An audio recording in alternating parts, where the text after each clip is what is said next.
like this.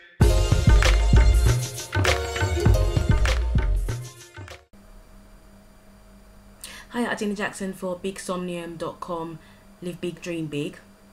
And this is just a video about what we can learn from Michael Jackson. And I'm going to be doing a series of videos about what we can learn from various well-known personalities and celebrities and people that have just done really, really well in life. And obviously, if you don't know by now, this particular channel is basically about living out your dreams, believing in yourself, and just pushing yourself to the limit to get to where you want to get to. And number one, what we can learn from Michael Jackson was that he believed in hard work. Number two, practice makes perfect. Michael Jackson was one of the biggest advocates of practice, and not just him, but a lot of the artists that were around at his time believed in the same thing. Jackie Wilson, Stevie Wonder, James Brown, they worked tirelessly and practiced non-stop till they made it perfect. And his father was someone who obviously believed in that mantra, that practice makes perfect, and he pushed his children to the limit. Obviously, practice to a point of exhaustion can cause health problems, or can actually be detrimental to you if you don't actually take a break. But it is very important to hone and perfect your craft before you can expect to reach that level of greatness. And even Will Smith said it as well. He said practice is very important, and you need to hone and perfect your craft before you can expect to reap the rewards from it. Not to say that there are exceptions out there, and there are people out there that have actually made something huge of themselves and they didn't really put much work into it. Like some of these instant reality stars and stuff, they actually kind of just, got a break to be a reality star and have made millions out of it. But that doesn't necessarily mean that you should stop working hard. Even Alan Sugar says it as well. He says in this day and age, people have become lazy and they don't want to do the hard graft to get to where they want to get to. Whereas back in the day, like in the 40s, they believed in the hard graft and practicing to get to where they want to get to. Number three. The third one is self-belief. And I know a lot of people are going to challenge this and say, oh, well, Michael Jackson didn't actually believe in himself, because, towards the end he was, he was a lost soul. But what I'm talking about the Michael Jackson of the earlier years, that achieved massive and great things. And he even did say this in an interview, actually, in 1994 it was. He said that you have to have an insatiable self-belief, almost to a point of arrogance, that you will achieve what you're going to achieve regardless of what anybody tells you. Because people that want to achieve greatness always face opposition, whether it be from family, friends, enemies, whoever. They always face opposition. If you want to reach the pinnacle of something, people always go, yeah, but is it really realistic though? People will always shut you down and always say, yeah, but is it really something that's possible? Is it realistic? Do you think it's possible to achieve those goals? And the thing is, if you really believe in yourself and you really want to achieve a specific goal, then self-belief is something that you are going to need. You can't get somewhere without having that self-belief. Number four.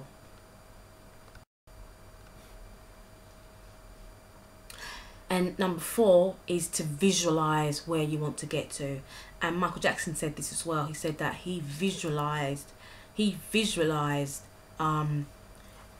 Thriller success that he was going to have with Thriller. After the Grammys, prior to the Thriller album, the Off the Wall album era, he didn't win any awards. And he said after the ceremony, my next album is going to be the biggest selling album of all time. And he spoke that, he believed it was going to happen, and he visualized it with so much splendor and almost in technicolor. He actually dreamt it and saw it like it was actually happening. He played it out in his mind like it had happened already.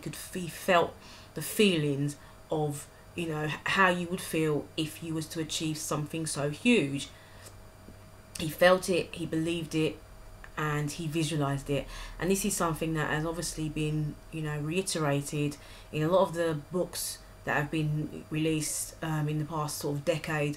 For example, The Secret, obviously, that actually does really place an emphasis on visualizing your goals and actually using the power of positive thought and connecting to that future picture of you actually achieving your goals, connecting to it and actually plugging yourself into that visual picture,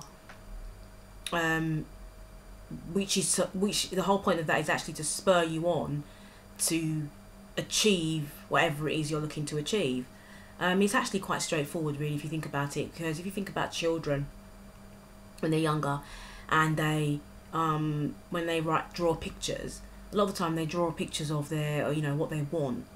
You know, that you tell a 5-year-old child to draw something, a lot of the time they might draw like a some kind of robot or something like that. Maybe that's what they want, or they might draw the family that they actually desire, anything that they want, or, you know, a scene that they actually would like to be in. You know, some children might draw like a football stadium with loads of people cheering them on and them actually scoring the winning goal, and that's just another form of visualization. The children, they don't actually know what they're doing at the time, but it actually does work. One thing I will actually add to this is a lot of people believe that visualization, it means that you just visualize what you want and it automatically appears. And that's one of the things that The Secret, you know, that's one of the flaws of The Secret, that it mentions visualization and it mentions the positive thinking and all of that, but it doesn't really hammer home that the hard work needs to come into play, as well as the actual visualization of things. So obviously, Michael Jackson was someone that, you know, prior to his death, he actually achieved massive success in terms of, you know, retail sales of his albums and, you know, concert tickets sold, and he smashed so many records. He actually reached that level of greatness, and he gained that title of greatness. No one can really, in essence, really take that away from him. And if you're someone who wants to achieve greatness, you need to look to the greats to actually take on board what they have actually done, and in a way use the same techniques. Will Smith said it. Will Smith said, in order to achieve greatness, we have to actually look to the greats. Michael Jackson also said it. To achieve greatness, we have to look to the greats. He looked to Fred Astaire, James Brown, Jackie Wilson, and you know, if we want to get to that level of, you know, massive success, we need to look to those people that have achieved that massive success and set the bar to the same level or higher than they have set it. Thank you very much for watching this video. This is Edina Jackson for BigSomnium.com. Live big, dream big. Click the link below if you're interested in articles about achieving your goals, positive thinking, and living big and dreaming big. Peace. Like this.